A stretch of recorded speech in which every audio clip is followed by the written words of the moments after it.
Hola, hola, ¿qué tal amigos? Soy Maritza Montero y bienvenidos al Rincón de la Comunicación.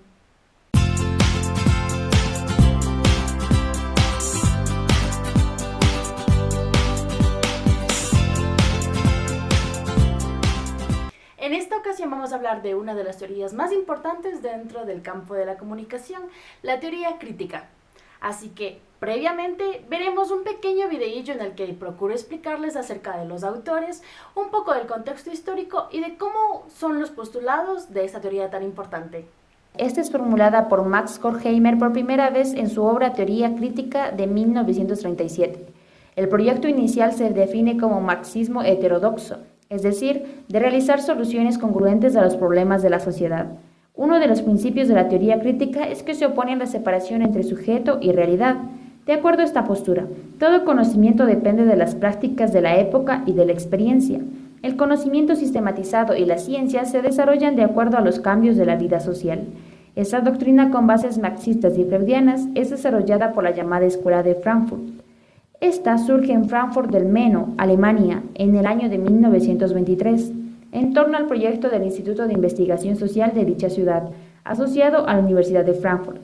La escuela plantea la pugna teórica alrededor de la disputa entre la teoría tradicional y la teoría crítica, conforme a dos visiones epistemológicamente divergentes, experimental y descriptiva la primera, analítica y crítica la segunda.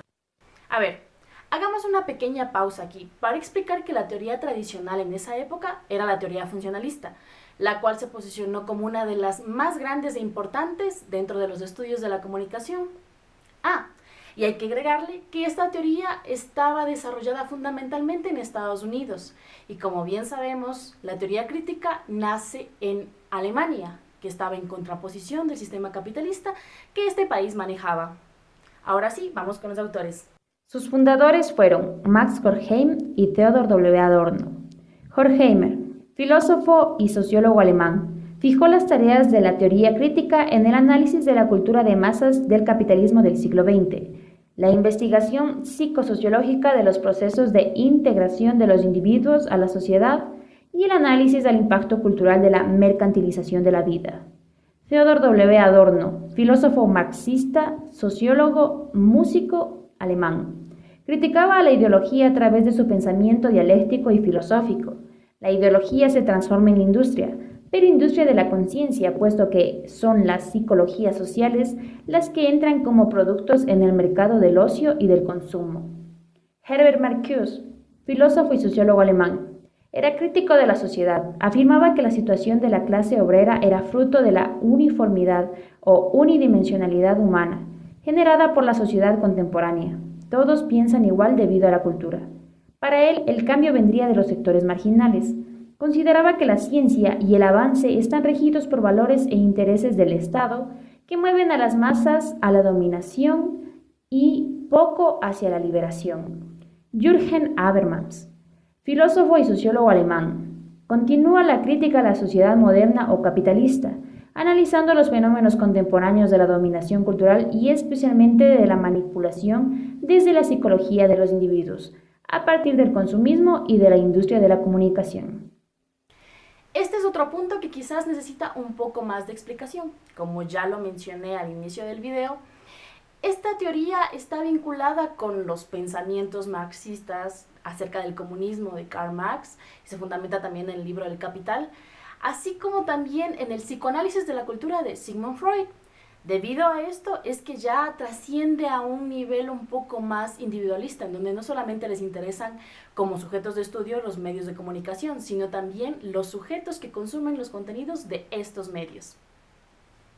Luego de todos estos datos que ya hemos conocido en el video que les he mostrado previamente, hay que recalcar un poco el hecho de que la teoría crítica en la Escuela de Frankfurt surge fundamentalmente en el periodo posguerra de la Primera Guerra Mundial. Ya sabemos que esta fue de 1914 a 1918, justo en el contexto en donde el capitalismo hacía un boom. La publicidad empezaba a impactar en los ciudadanos y el sistema de consumo empezaba a marcarse en las costumbres de las sociedades, y esto es lo que generaba la llamada cultura de masas y que después ya vendría a posicionarse un poco más con estudios que ya a continuación iremos evaluando. Pero ahora lo que nos interesa es que En este contexto, ya en 1930, 1933, autores como Theodor Adorno, Walter Benjamin y Herbert Marcuse entran a la Escuela de Frankfurt. Entonces empieza a desarrollarse una gran capacidad y dispersión del conocimiento de la teoría crítica. Sin embargo, también paralelamente existía el movimiento nazi, que empezó en persecución a estos pensadores. Ellos tuvieron que exiliarse a Estados Unidos. Lastimosamente, en el paso de todo este viaje, en la frontera franco-española, se suicida Benjamin. Pero lo importante de todo esto es la herencia de la sociología y la filosofía europea que marcaba en la teoría crítica. Junto al exilio americano se creó el contexto perfecto para que los autores de la Escuela de Frankfurt desarrollaran una tradición un poco opuesta y más bien que generaba el debate con la Mass Communication Research que marcaba en esa época en Estados Unidos. Pero en conclusión, hay 3 cosas que se debe saber respecto a esta teoría. Principalmente está basada en los principios de Marx, es decir, que critica el capitalismo y la sociedad de masas que ésta genera. Después, que surge en la Escuela de Frankfurt. Y finalmente, que sus 2 principales autores son Adorno y Horkheimer.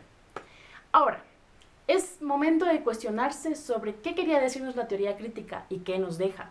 Hay muchos autores que debaten respecto a ella diciendo que sus principales ponentes lo único que hacen es tener una perspectiva muy pesimista de la cultura de masas, se quejan demasiado pero al fin y al cabo no dan una solución. Hay otros que en cambio dicen que es la forma en la que se debería ver y que a partir de ella es que surge la comunicación alternativa, comunicación de la comunidad, comunicación para el desarrollo, y ya no solamente los intereses capitalistas que estudiaba la teoría funcionalista en los medios de comunicación y el poder de influencia de masas. Hay muchos aspectos que deberíamos debatir, pero eso queda a cuestión de ustedes. Piensen, ¿la teoría crítica es buena? ¿Es mala? ¿Qué nos deja? ¿Qué nos debería generar? Espero les haya gustado esta información y les sirva sobre todo. Así que nos estaremos viendo en una próxima ocasión con otro tema de este maravilloso mundo. ¡Chao, chao!